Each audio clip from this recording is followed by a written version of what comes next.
o amor de Deus encerra em si todas as virtudes. Tudo que é bom brota do amor de Deus. A justiça é uma virtude. Não há amor sem justiça. E a misericórdia é o suprassumo do amor de Deus. Ela começa, como dizia Santo Alberto Hurtado, um santo jesuíta, onde a justiça termina. Vou dar um exemplo. Você me deve R$500. A conta de justiça manda pagar os R$500. E eu, por misericórdia, cancelo a sua dívida. Agora, eu posso fazer isso porque o dono do dinheiro sou eu. O credor sou eu. Então, no amor de Deus, essas duas coisas têm que estar. Porque imagine, Hitler e Madre Teresa de Calcutá no mesmo lugar do céu. Não é justo.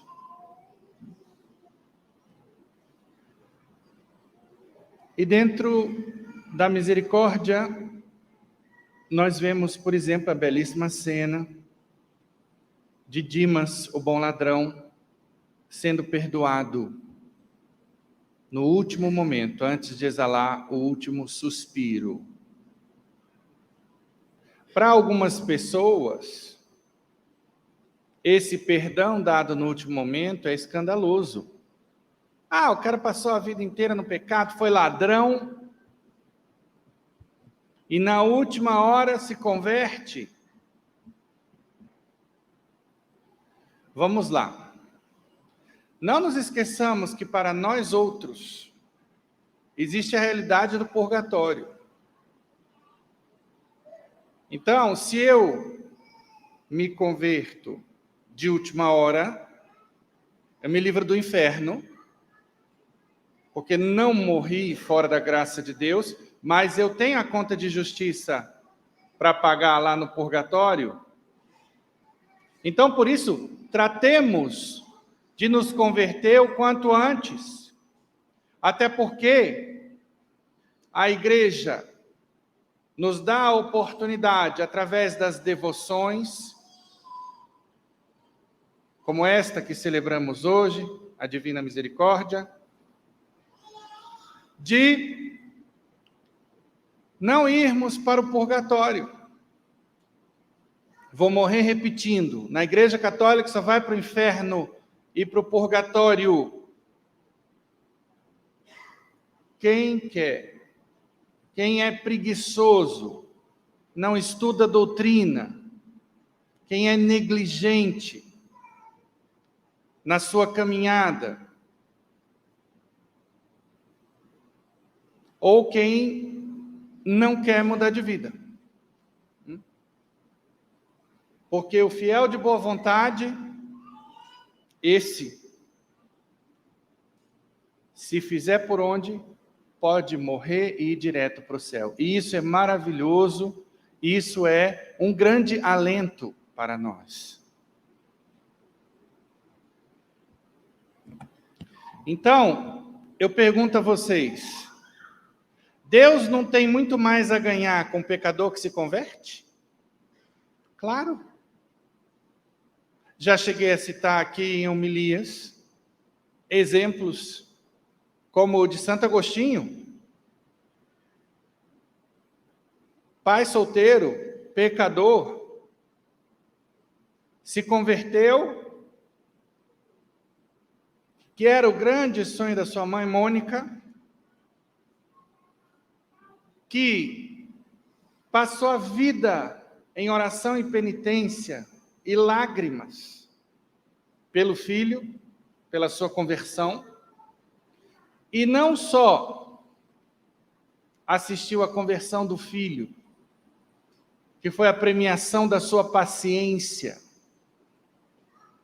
essa capacidade de esperar o tempo de Deus, de não esmorecer, confiando que em Deus vale a pena crer, porque o milagre vai sempre acontecer, ainda que a minha fé seja do tamanho de um grão de mostarda. Agostinho não só se converteu, ele virou padre, acho engraçado esse verbo, né? Parece que entrou na cabine, deu 4 voltas e virou padre, né? E depois virou bispo. E não só isso, se destacou pela sua inteligência, está imortalizado, não só pela santidade de vida, que foi outro aspecto, que a gente pode ter um bispo que se condena ao inferno, senão que é doutor da igreja, o título maior que existe na Igreja Católica, para aqueles santos que pelo seu saber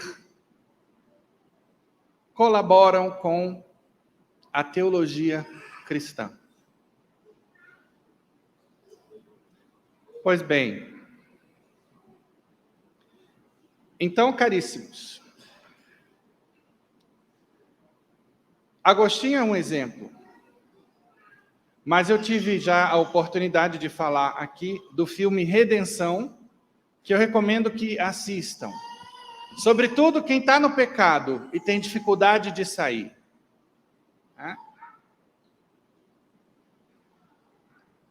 Esse filme conta a história de um camarada chamado Tookie, T-O-O-K-I-E. Não vou me lembrar agora o nome do protagonista. Quem quiser procurar no brinquedinho aí, depois trazer o celular aqui para eu ver. É um ator negro muito bom. Esse filme conta a história desse homem, é uma história verídica, que cometeu vários crimes e por conta deles foi condenado à morte. No corredor da morte ele se converte e resolve escrever o caminho de volta do crime, das trevas para a luz. E essa obra vira um best-seller internacional. Comprada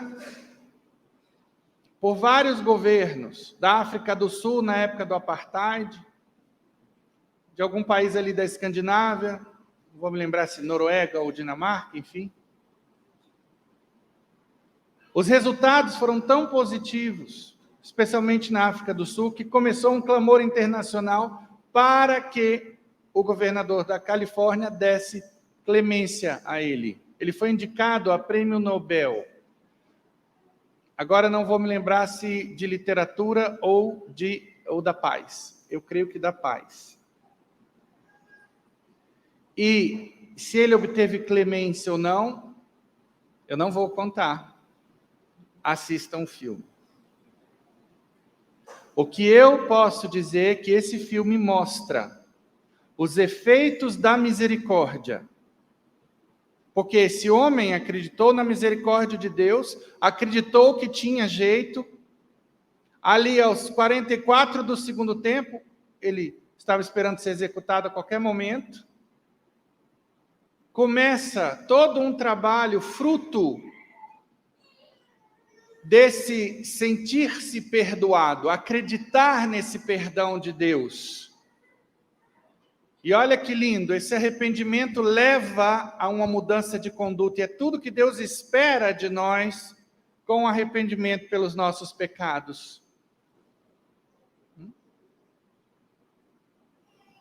E eu chamo a atenção de vocês, já que o nosso papel, enquanto padres, como profetas, que devemos não só anunciar a verdade, mas também denunciar o erro, alertar para correntes dentro da igreja ultra-ortodoxas.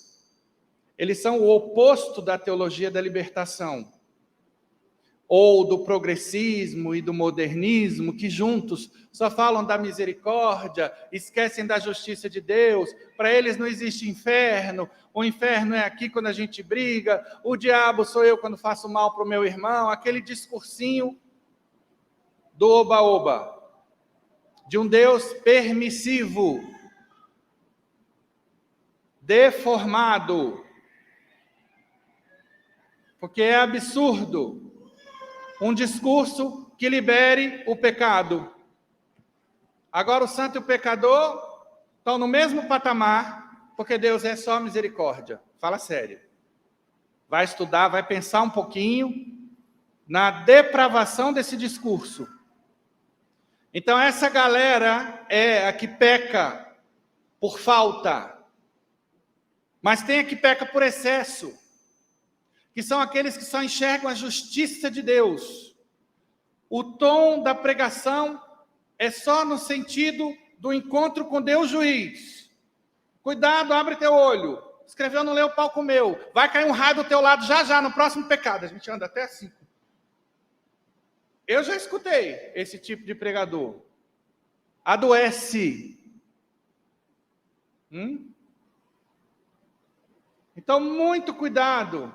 É um pessoal, para vocês terem ideia, que não aceita a devoção à misericórdia divina.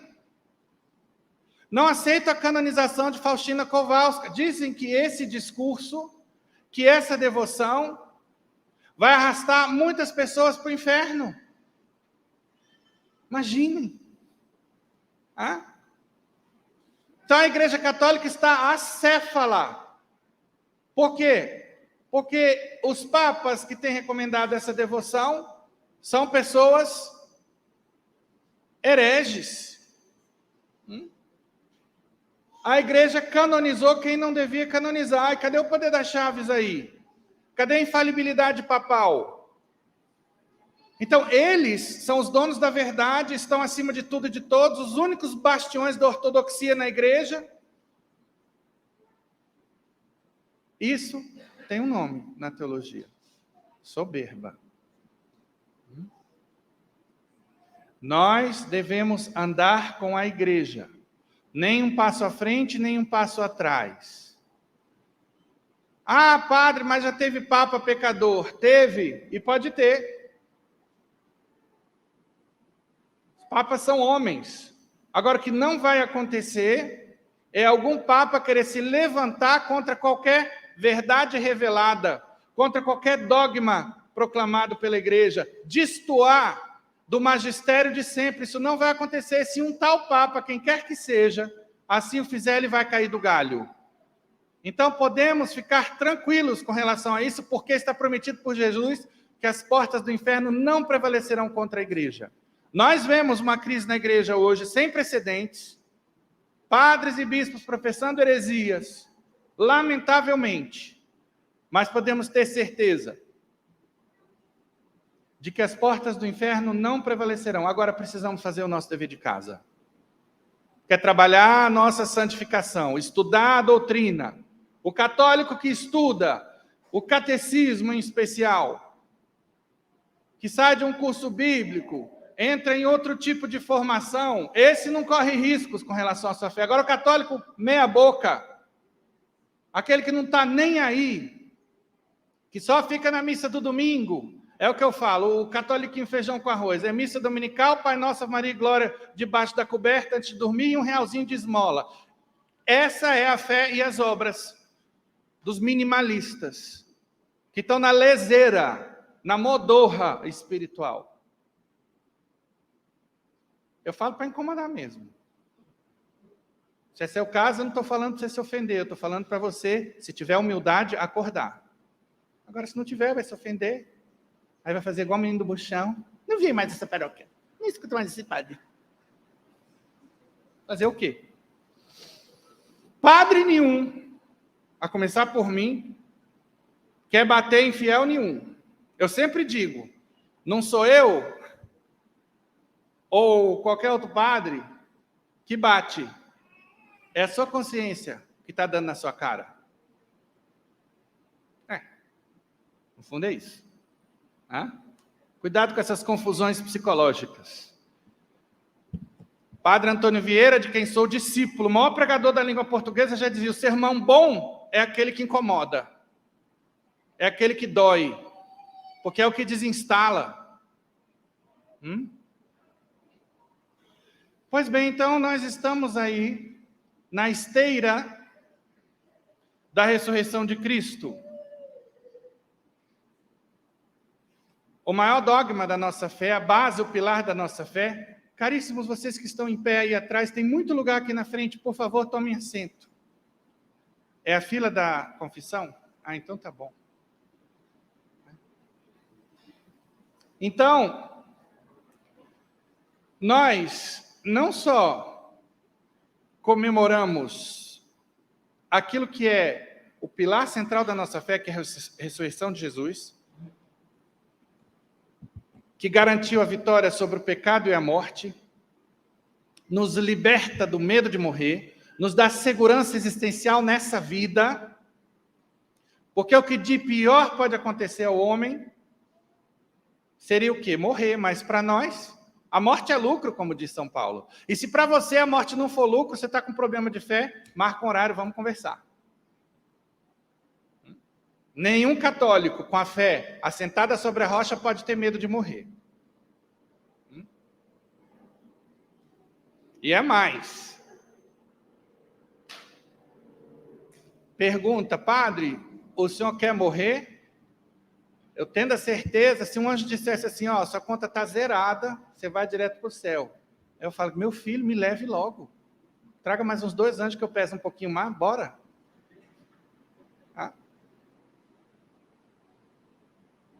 É isso.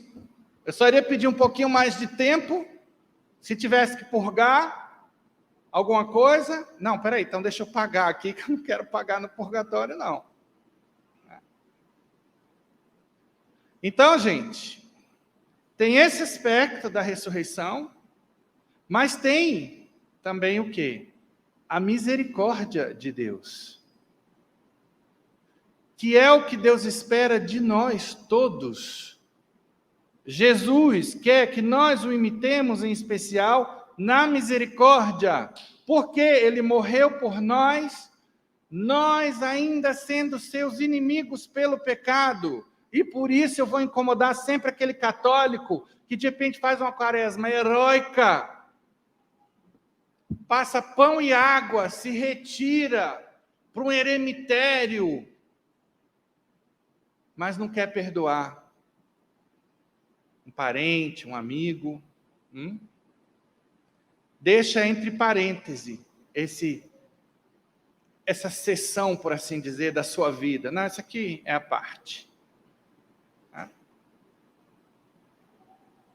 Vá primeiro se reconciliar com seu irmão. O que a Bíblia diz? Antes de apresentar a sua oferta no altar, porque senão ele pode lhe entregar para o juiz, e o juiz lhe meter no cárcere, e de lá não sairás até teres pago o último centavo. Então, a galerinha magoadinha, rancorosinha, cuidado, porque tem um purgatóriozinho que lhe aguarda para purgar até o último pecado, até o último centavo. E cuidado, porque se você chegar nesse ressentimento ao ódio, que é pecado grave contra o 5º mandamento, matar o seu irmão no seu coração, não vai para o purgatóriozinho, vai para o inferninho. O primeiro grau de perdão, sem o qual eu não posso pedir o perdão de Deus no confessionário, é parar de desejar o mal ao meu irmão, primeiro aspecto, e segundo, ser capaz de rezar pelo seu bem. Minimamente é você dizer: entrega o fulano, meu inimigo, a tua justiça e a tua misericórdia. Pronto.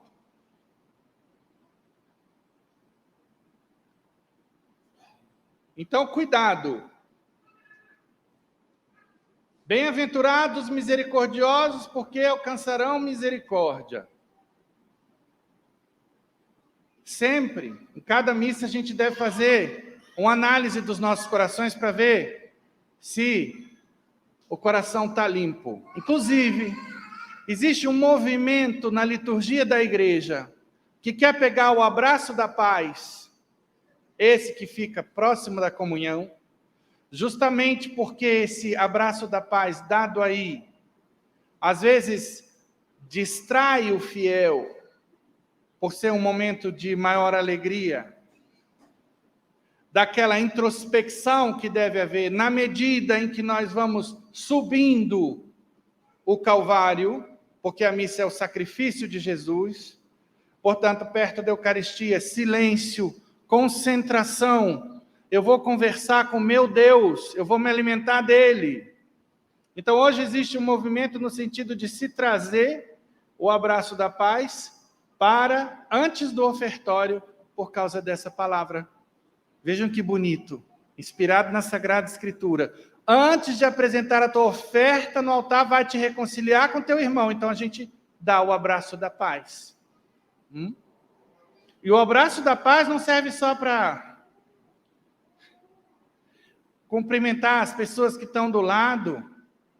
Antes de mais nada, entre dentro de si e veja se você não tem algum inimigo para abraçar. E às vezes o inimigo está dentro de casa, é seu marido, é sua esposa, com quem você convive, que você tolera, mas que não está amando há muito tempo. Então, ser discípulo da misericórdia divina, imitar Jesus na sua misericórdia é isso. É ter essa capacidade de apontar para um coração aberto para acolher o inimigo, procurar o inimigo, tratar bem o inimigo. A máxima imitação de Cristo é essa. E pare para pensar, se você tiver o espírito plenamente aberto ao perdão, você nunca vai ter problema de relacionamento com ninguém.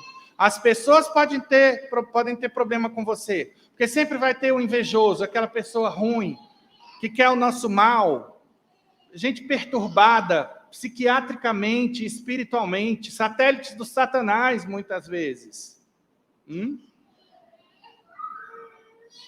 Mas o mal que essa pessoa pode lhe querer ou lhe fazer não vai lhe atingir, porque a gente sempre dá a outra face. A gente paga o mal com o bem. A gente faz do mal a oportunidade de crescer em virtudes. Olha que coisa linda. Olha que coisa maravilhosa. Olha que libertação.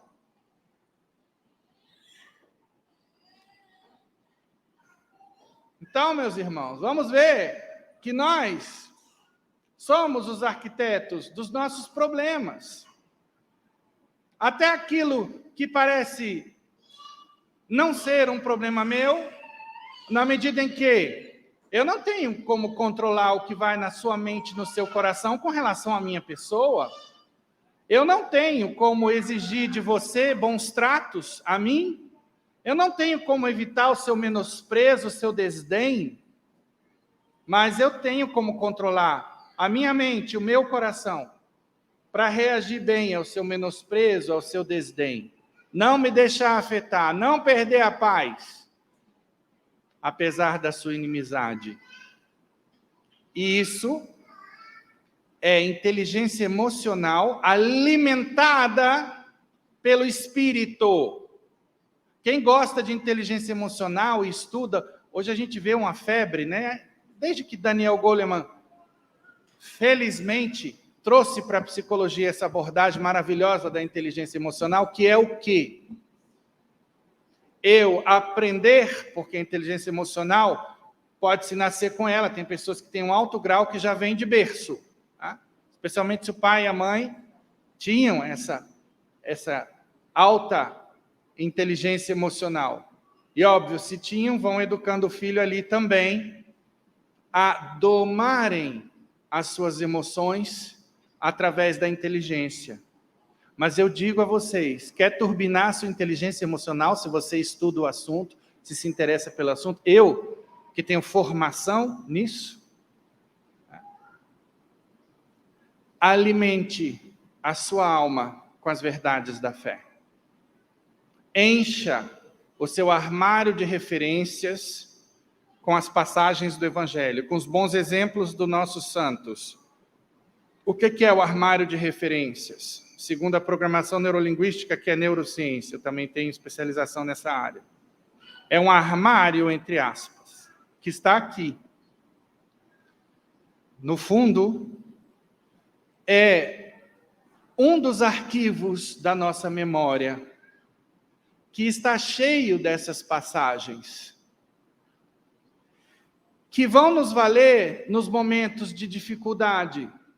Por exemplo, você está com raiva de alguém, tem uma pessoa lhe maltratando aqui agora.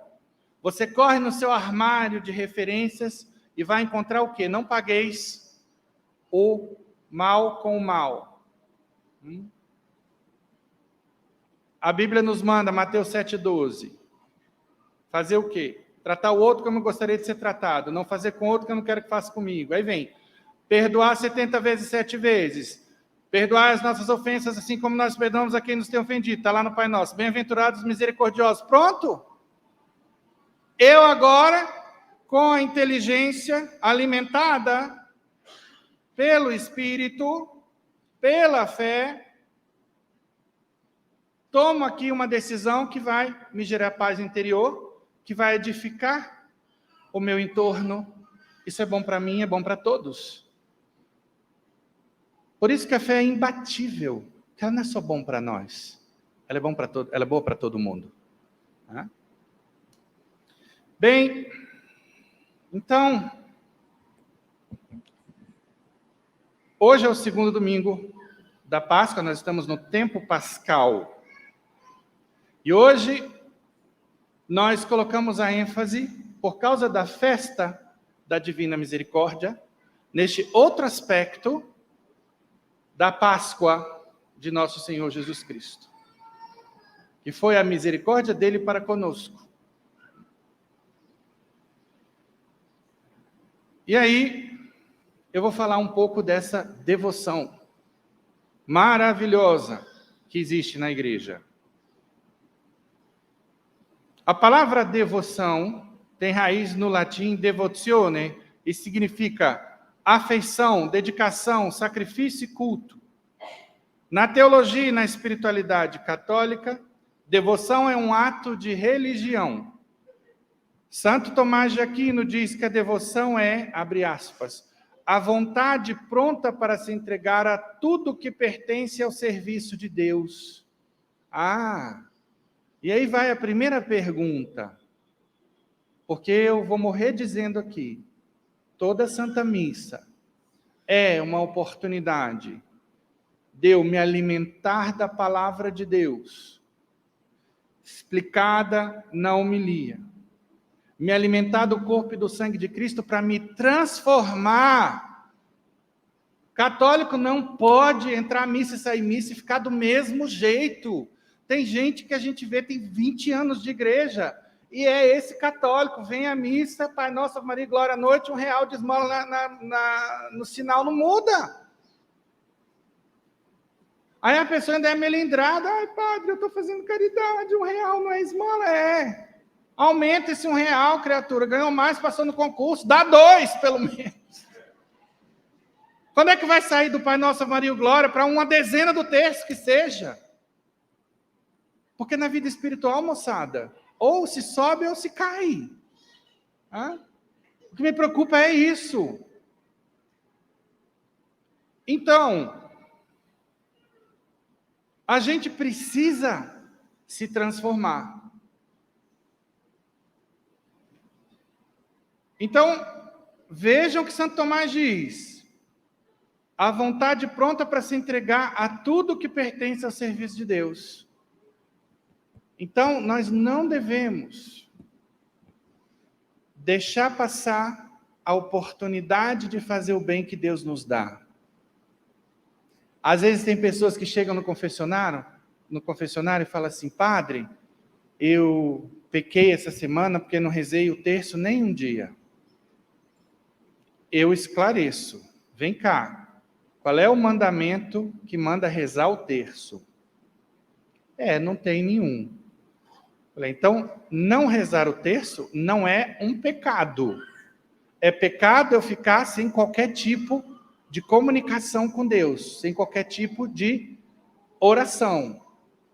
Agora, meu filho, minha filha, você recebeu de Deus, de Nossa Senhora, essa graça de ver a importância do terço, de rezar o terço. Não desperdice algo, Deus quer com isso, e daqui a pouco você está rezando o terço todo dia, que tem 2 benefícios. Nossa Senhora promete atender a todas as graças que forem para o nosso bem e no final das nossas vidas nos salvar. Olha aí.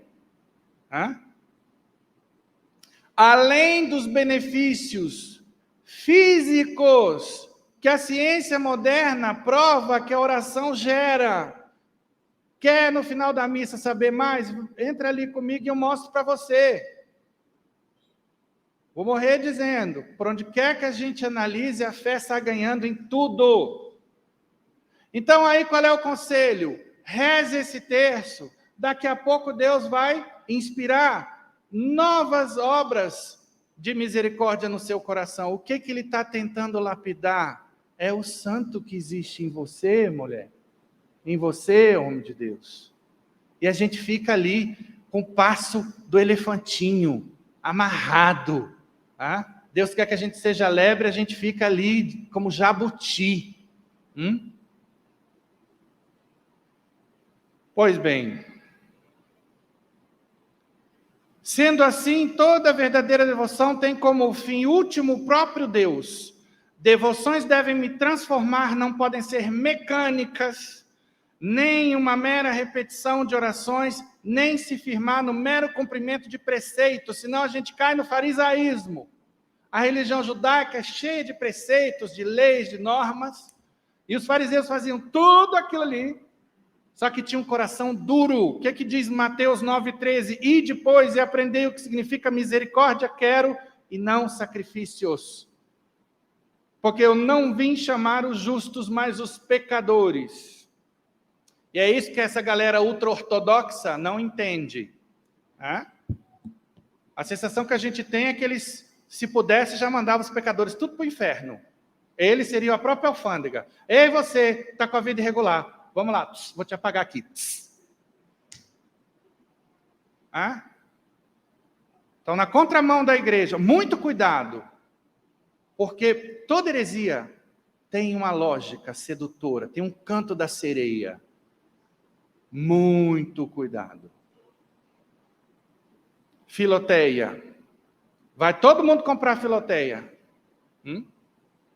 Depois vocês da livraria me dêem o nome de quem não comprou. Para eu rezar por eles.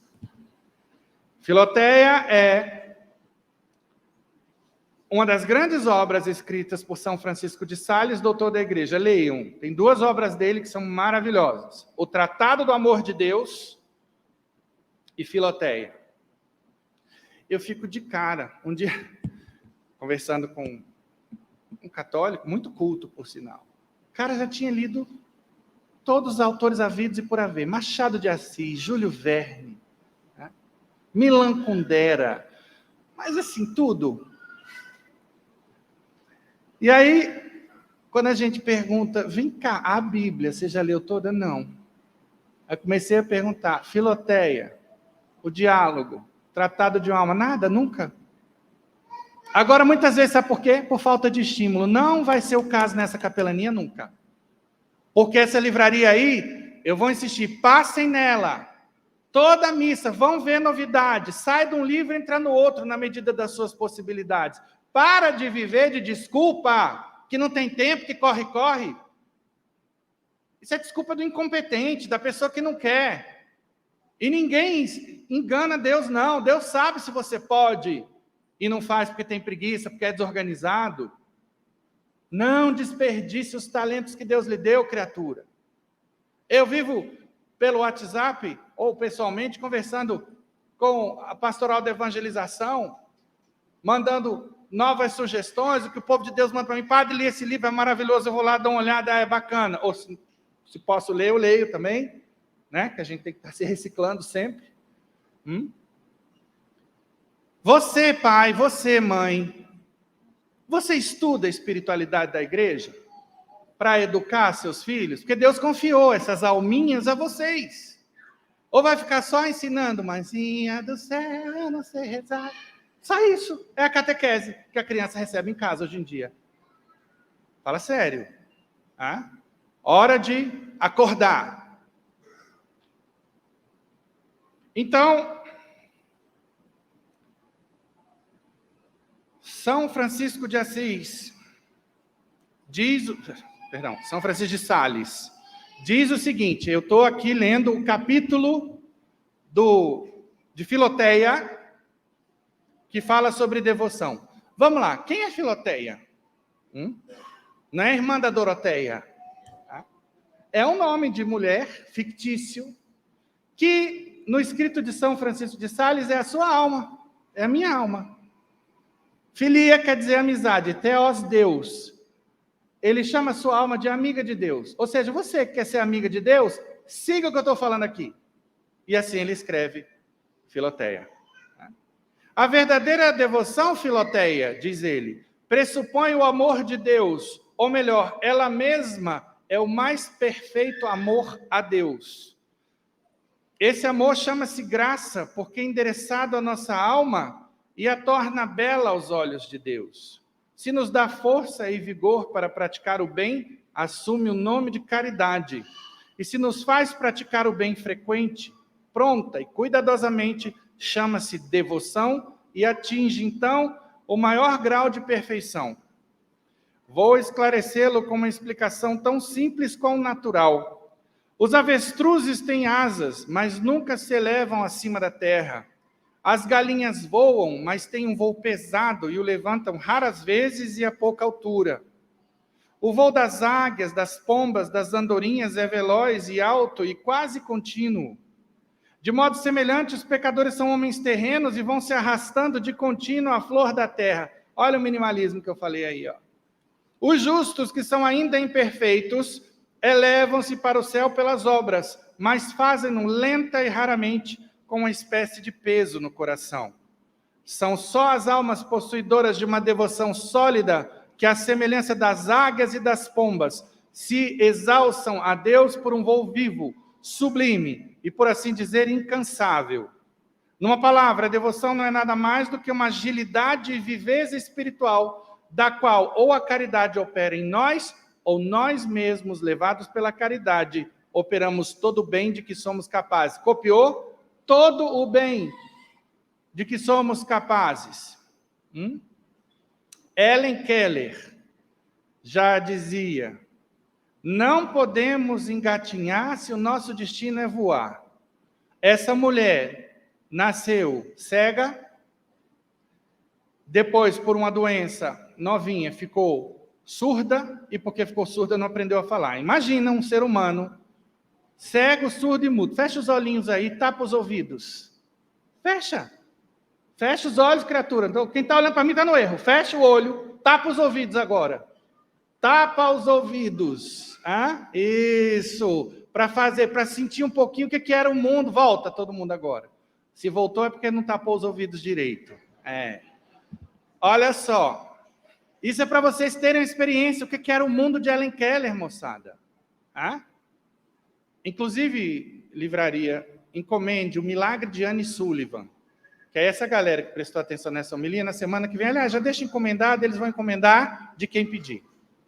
Linda a história da caridade da professora de Helen Keller, que quis entrar no mundo cego, surdo e mudo dela. Não se ateve a simplesmente ficar ali como uma babysitter de Helen Keller, senão que ela se sentiu desafiada pelo imperativo da caridade. E ela descobriu o modo de se comunicar. Sabe como? Helen Keller, quando estava com sede, ela ia lá, botava a mão da Helen Keller na água e depois soletrava a palavra água naquele alfabeto de Libras. Depois passava a mãozinha dela na terra, soletrava terra com a mão. E assim Helen Keller começou a associar. E assim ela começou a se comunicar com Helen Keller. Daí ela passou para o Braille. Como ela não tinha problema nas cordas vocais, depois aprendeu a falar a partir da comunicação estabelecida com ela. E essa mulher recebeu prêmios de literatura, aprendeu a falar alemão. Que tal, criaturinha instalada? Você que está aí na zoninha de conforto. Hein? Olha que lindo. Olha que espetáculo. Então, Helen Keller já dizia isso. Que nós não podemos engatinhar se o nosso destino é voar. Voar é a santidade. Está aqui o exemplo das águias de São Francisco de Sales. Então, de novo. Não, perdão. Continua ele. A caridade nos faz observar todos os mandamentos de Deus, sem exceção. Tem gente que escolhe 2 para deixar na prateleira. Já teve gente chegando no confessionário e dizendo assim: padre, olha, eu vim confessar, tem só 2 mandamentos que eu ainda não consigo cumprir, mas eu vim aqui me confessar. Se tem 2 mandamentos que não consegue cumprir, não pode se confessar. Ou é tudo ou não é nada. Não posso deixar na prateleira. Isso aqui é depois. Então, a devoção faz com que observemos esses mandamentos com toda a diligência e fervor possíveis. Todo aquele, portanto, que não cumpre os mandamentos de Deus não é justo, e muito menos devoto. Olha aí. Para se ser justo é necessário que se tenha caridade, e para se ser devoto é necessário ainda por cima que se pratique com fervor vivo e pronto a todo o bem que se pode. E eu tenho certeza que no final dessa homilia, obrigado, São Francisco de Sales, está me ajudando muito a conseguir engordar as pastorais da capelania. Por essa vocês não esperavam. Eu quero ver, moçada, quem vai me ajudar aqui, porque tem umas pastorais que estão magras. O Parquinho de Maria está aí. Tem 2 pessoas nele, só. Pastoral do Batismo tem 2. 2 também, só. Para a gente construir o reino de Deus, eu preciso de ajuda. Eu não tenho condição de ser o técnico, o back, né, o goleiro, o centroavante. Não dá. Eu tenho que estar aqui celebrando a missa. Eu sou a cabeça. Se o corpo não se mexer, nós, enquanto igreja, somos tetraplégicos, com todo respeito aos irmãos portadores aí dessa deficiência. Mas para mostrar que a pessoa tetraplégica depende muito dos outros. Não chega tão longe quanto uma pessoa que anda. E aí eu pergunto, porque às vezes a gente se encontra com pessoas que estão há 20 anos da igreja, nunca fizeram nada, nem dizimistas são, só se servem da igreja. Tudo bem, é melhor estar se servindo da igreja do que estar se servindo aí, né, dos esoterismos da vida, das seitas mais malucas. Mas até quando? Quando que essa realidade vai mudar? Continua São Francisco de Sales. E como a devoção consiste essencialmente no amor puro, ela nos impele e incita não somente a observar os mandamentos da lei de Deus, pronta, ativa e diligentemente, mas também a praticar as boas obras, que são apenas conselhos ou inspirações particulares. É aquilo que eu falei do terço. Recebi a graça, vou lá e faço aquilo que Deus me inspira, porque algo Deus quer com isso. Inclusive, sempre entendendo quem sou eu, Senhor, para receber esse privilégio, Mãe Altíssima, de rezar o terço, ser teu devoto. Como diz São Luís Grignon de Montfort, ser devoto de Nossa Senhora é sinal de predestinação. Então, como é que eu vou desperdiçar essa graça? Um homem ainda convalescente de uma enfermidade anda com um passo lento e só por necessidade. Assim, um pecador recém-convertido vai caminhando na senda da salvação, devagar e ofegante, só mesmo pela necessidade de obedecer aos mandamentos de Deus, até que se manifeste nele o espírito da piedade. É o primeiro grau da conversão, a pessoa faz o quê? Ela foge do pecado. Agora, imagina uma vida de fuga. A pessoa está... Meu Deus, vai ficar perturbada. Diferente da pessoa que está na busca da santidade, porque ela tem um norte. As setas estão vindo e ela sabe para onde ela está indo e ela não se preocupa. Olha que máximo. Então, sim, como um homem sadio e robusto caminha, não só com alegria, como também envereda corajosamente pelos caminhos que parecem intransitáveis aos outros homens, para onde quer que a voz de Deus o chame, já pelos conselhos evangélicos, já pelas inspirações da graça. Por fim, a caridade e a devoção não diferem mais entre si do que o fogo da chama. A caridade é o fogo espiritual da alma, o qual, quando se levanta em labaredas, tem o nome de devoção. De sorte que a devoção nada acrescenta, por assim dizer, ao fogo da caridade, além dessa chama, pela qual a caridade se mostra pronta, ativa e diligente na observância dos mandamentos de Deus e na prática dos conselhos e inspirações celestes. Então, vamos lá. Muito cuidado, porque às vezes a gente escuta na igreja ideias do tipo: posso continuar no pecado, vou rezar o terço de Nossa Senhora, ela promete salvar quem rezar o terço todo dia. Olha aí, como a nossa natureza é caída e como Satanás é esperto. Vamos lá? As devoções são uma tábua de salvação para os pecadores.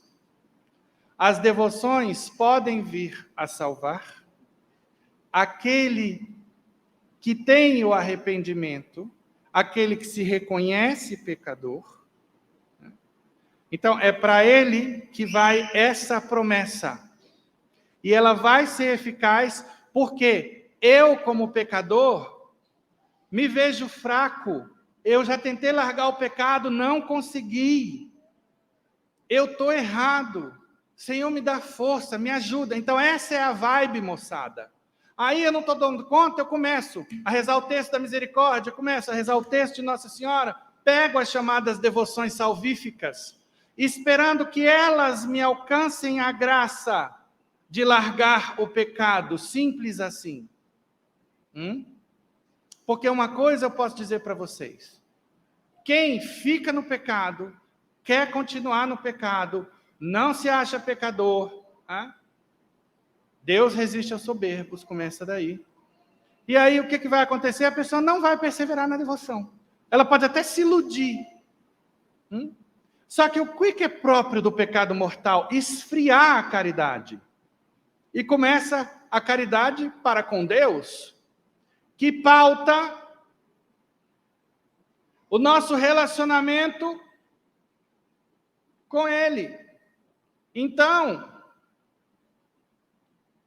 muito cuidado com essa deformação que o diabo opera. Quem tiver instalado no pecado, confortavelmente, não tiver desejo de sair, não espere que a devoção faça milagre. O Salmo diz: um coração contrito e humilhado, Senhor, tu não o desprezas. Em primeiro lugar, começa aí. O arrependimento, o desejo de mudar de vida, de agradar a Deus, de ser santo. Se não, falei, pela boca de São Francisco de Sales, a devoção é oca. E cuidado aí com o pietismo, que é uma deformação da piedade. O devocionismo, a carolice. O que é isso? Gente, por exemplo, que se ocupa muito na igreja. A criatura está na igreja quase de domingo a domingo. E aí, qual é o motor dessas ocupações? É a caridade? É o desejo gratuito de servir ao próximo? Às vezes a gente vai ver o quê? Carência afetiva, especialmente na terceira idade. medo da solidão, querer aparecer, aquela pessoa difícil, que briga com tudo e com todos e quer aparecer como? Através de Deus, do serviço de Deus, defendendo as coisas de Deus. São os subterfúgios aí da soberba. A soberba dá um jeito de se encaixar. O diabo conhece as fendas na nossa alma. E ele entra aí com pé de cabra sem pedir licença. Por isso a gente tem que orar e vigiar. Por isso a gente precisa também da penitência, que nos purifica, que nos ensina a dizer não à vontade própria. Às vezes a gente vai ver gente que se ocupa muito na igreja porque foge de problema. Em casa é uma bandalheira, tanta confusão, então vem para cá. Então, você que serve na igreja, todos, a começar por mim. Porque tem as falsas vocações. Tem padre que vem para a igreja porque não deu no couro para passar no vestibular, é mais fácil entrar aqui. Outros que não queriam encarar a roça, porque viveram na roça, vem para a igreja para subir na vida. Outros porque vão ter um mínimo de estrutura. Eu vou comandar uma galera, vou ter meu carro e tal, enfim. Coisa que não teria lá se tivesse que suar a camisa. Tem? Tem de tudo no reino de Deus. Então, por isso a gente precisa entrar dentro de nós mesmos para ver se nós estamos amando como Jesus manda amar. Amar é dar sem esperar nada em troca. Se não for o amor gratuito que mantém você no seu serviço, na sua pastoral, uma maneira de saber é se você é pronta e ativa, pronto, ativo e solícito. Quando o coordenador chama para fazer a escala, ou é aquela pessoa que só foge, que só arruma desculpa. Isso é super comum. O maior problema que os coordenadores nas pastorais encontram é isso. Falta de solicitude. A gente sabe que tem sempre gente que tem um período que está mais ocupado, mas e aí? Vamos purificar o amor? Bom, agora para falar da devoção, isso foi a introdução, o prelúdio. As grandes peças de música tem o introito, o prelúdio, né? E agora vamos falar um pouquinho aqui, não é muito, calma. O carreteiro está aqui esperando você, então não tem comida na panela para queimar, não tem. Qualquer coisa, se queimar, já leva o carreteiro por via das dúvidas. Tá bom? Então, mensagem da Divina Misericórdia. Santa Faustina, uma religiosa polonesa da congregação de Nossa Senhora da Misericórdia, que tinha uma confiança ilimitada em Deus. A Santa Faustina, Jesus confiou uma grande missão. Qual foi essa missão? Consistia essencialmente em transmitir novas orações e formas de devoção à Divina Misericórdia, que devem lembrar a esquecida verdade do amor misericordioso de Deus para com toda a humanidade. Na mensagem transmitida, Deus misericordioso revela-se em Jesus Cristo Salvador como Pai de amor e de misericórdia, especialmente diante dos infelizes, dos que erram e dos pecadores. E aí eu vou recomendar, quem ainda não leu o Diário da Divina Misericórdia, leia, porque vai transformar o seu relacionamento com Deus.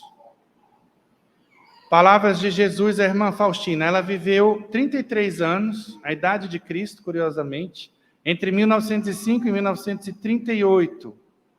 És secretária da minha misericórdia. Eu te escolhi para essa função nesta e na outra vida. A tua tarefa é escrever tudo que te dou a conhecer sobre a minha misericórdia para o proveito das almas, que lendo estes escritos experimentarão consolo na alma e terão coragem de se aproximar de mim. Hoje estou enviando-te a toda a humanidade com a minha misericórdia.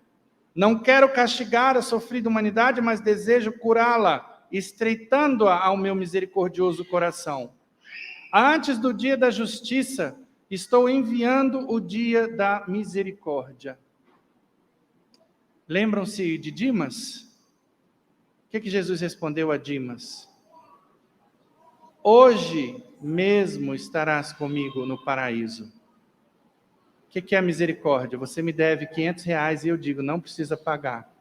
Jesus ali, pela humildade de Dimas, que o reconheceu como Senhor, pelo seu ato de fé, Jesus conseguia perscrutar o coração de Dimas e sabia que se ele tivesse tempo para viver, faria igual o personagem do filme Redenção.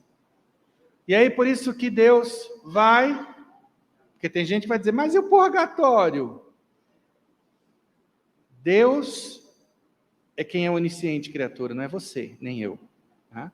Então, se Jesus disse, hoje estarás comigo no purgatório, podem ter certeza que nenhuma injustiça foi cometida aí. Tá? E isso é maravilhoso porque nos dá alento. E toda a essência da obra da Divina Misericórdia é nesse sentido, de chamar o pecador, onde quer que ele esteja, por mais numerosos e graves que sejam os seus pecados, para mudar de vida. Porque Deus tem muito a ganhar com o pecador que ganha de vida, e eu provei isso com a história aí do filme Redenção, a gente vê. Tá? Ganha Deus, ganha a sociedade humana. As graças da minha misericórdia colhem-se com o único vaso que é a confiança, olha isso. Tem gente que duvida da misericórdia de Deus. Olha, vou falar para vocês. Uma das situações de maior sofrimento humano que a gente pega no confessionário, sabem qual é? Aborto. Mulheres que cometeram aborto, se converteram depois, muitas têm dificuldade de se perdoar e ficam repetindo esse pecado toda vez. Primeira coisa que eu faço quando a mulher fala que abortou, eu pergunto, você já confessou esse pecado? Se ela diz sim, eu falei, não duvide da misericórdia de Deus. Se Deus lhe perdoou, quem é você para não se perdoar? Está proibida daqui para frente de voltar a esse pecado. É assim que a gente precisa tratar o pecador que fica voltando. Nós não podemos duvidar da misericórdia de Deus. Tá? Quanto mais a alma confiar, tanto mais receberá. Então, quais são as formas de prestar honra à divina misericórdia? São 5. Então, vamos falar da imagem de Jesus misericordioso, que está aí exposta. No dia 22 de fevereiro de 1931, Jesus Cristo apareceu à irmã Faustina numa cela do convento de Plock, na Polônia. Ele recomendou que pintasse uma imagem apresentando-lhe um modelo na visão. Pinta uma imagem de acordo com o modelo que estás vendo, com a inscrição Jesus, eu confio em vós. Desejo que esta imagem seja venerada, primeiramente na vossa capela e depois no mundo inteiro. Olha a promessa.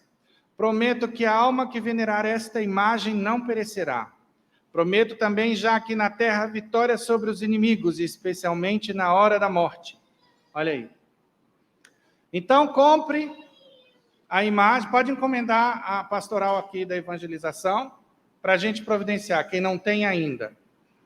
Traga para a gente abençoar e ponha na sua casa. Quero que essa imagem que pintarás com um pincel seja benta solenemente no primeiro domingo depois da Páscoa, e esse domingo deve ser a festa da misericórdia. Desejo que os sacerdotes anunciem essa minha grande misericórdia para com as almas pecadoras. Eu desde sempre sou devoto da divina misericórdia. Ofereça aos homens um vaso com o qual devem vir buscar graças na fonte da misericórdia. Esse vaso é a imagem com a inscrição Jesus, eu confio em vós. Por meio dessa imagem concederei muitas graças às almas, que toda alma tenha por isso acesso a ela. E aí vem a festa que nós estamos celebrando hoje, que é outra forma de devoção à misericórdia divina. Palavras de Jesus, no número 699 do diário. Desejo que a festa da misericórdia seja refúgio e abrigo para todas as almas, especialmente para os pecadores. derramo todo um mar de graça sobre as almas que se aproximam da fonte da minha misericórdia. A alma que se confessar e comungar alcançará o perdão das culpas e das penas, ou seja, do inferno e do purgatório eu me livro na festa da divina misericórdia se cumprir com essas condições. Nesse dia estão abertas todas as comportas divinas pelas quais fluem as graças, que nenhuma alma tenha medo de se aproximar de mim, ainda que seus pecados sejam como o escarlate. Então, para Deus não importa a quantidade nem a qualidade dos pecados, porque eu não posso voltar atrás e fazer um novo começo, mas eu posso começar agora e mudar o fim da minha vida. Ainda que a alma esteja em decomposição como um cadáver, e ainda que humanamente já não haja possibilidade de restauração, e tudo já esteja perdido, Deus não vê as coisas dessa maneira. O milagre da misericórdia de Deus fará ressurgir aquela alma para uma vida plena. Diário 1448. Mas vejam, Jesus fala coisas lindíssimas, né? Quanto mais afundado estiver o pecador no pecado, mais direito tem a minha misericórdia. Aí o espertalhão fala assim, opa, quanto mais afundado estiver o pecador no pecado, vamos afundar muito, né? No pecado, que aí eu vou ter muito direito à misericórdia divina. Gente, isso só vale para o pecador arrependido. E arrependimento, eu digo, não significa você hipocritamente partir do arrependimento e começar a dizer que não gosta do pecado. Quando a gente chega à santidade, o pecado causa ojeriza. Mas até lá, especialmente para o pecador que está saindo agora do pecado, todo pecado tem prazer. Pega aí a cachaça. Os prazeres sexuais. São prazeres ou não? Tudo isso foi inscrito na nossa natureza por Deus. Na nossa fé, tudo está permitido, só que com limites. Tudo pautado pela virtude da temperança. Então, a questão é querer obedecer a Deus, entendendo que Ele é o legislador, não eu.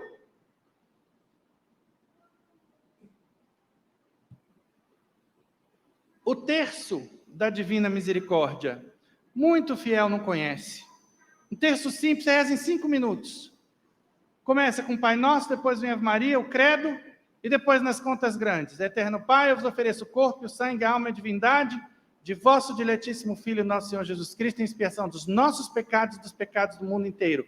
Nas contas de Ave Maria, você pega o mesmo texto que reza para Nossa Senhora e usa para controlar o texto da misericórdia. Você vai dizer, pela sua dolorosa paixão, tende misericórdia de nós no mundo inteiro. Pronto, e assim você vai até o final. No final você diz, Deus Santo, Deus Forte, Deus Imortal, tende piedade de nós e do mundo inteiro. Olha só o que Jesus promete para quem rezar o texto da misericórdia. Uma coisa, o texto da misericórdia não tem que ser rezado às 3 horas da tarde. Muitos católicos incorrem nesse erro comum. O texto da misericórdia se reza em qualquer horário. Por quê? Porque 3 horas da tarde é a hora da misericórdia, que é outra devoção. Escreve que quando recitarem esse terço junto aos agonizantes, ou seja, as pessoas que estão morrendo, eu me colocarei entre o Pai e a alma agonizante, não como justo juiz, mas como Salvador misericordioso. Diário 1541. Então, você está no hospital, tem um parente seu grave, procura o padre para dar unção dos enfermos, enquanto isso, entra com paliativo, que é o quê? O terço da misericórdia. Por quê? Porque ele é salvífico. Se de repente o padre não tiver como chegar, o texto da misericórdia salva essa alma. O padre chega, dá unção, ela vai direto para o céu, né? Com unção. Mas pelo menos vai para o purgatório, caramba. Agora, muito católico não faz esse bem porque não conhece. Agora não conhece porque não estuda, porque não se interessa. Porque não corre atrás. Defendo toda alma que recitar esse texto na hora da morte, como se fosse minha própria glória, ou quando outros o recitarem junto a um agonizante, eles conseguem a mesma indulgência. Quando recitam esse texto junto a um agonizante, aplaca-se a ira de Deus. A misericórdia insondável, então, envolve a alma. E Jesus promete o quê? Para quem rezar esse terço, pela recitação deste terço, agrada-me dar tudo o que me pedirem. Quando os pecadores empedernidos o recitarem, encherei de paz as suas almas, e a hora da morte deles será feliz. Ou seja, não vamos padecer o fogo eterno. Tá?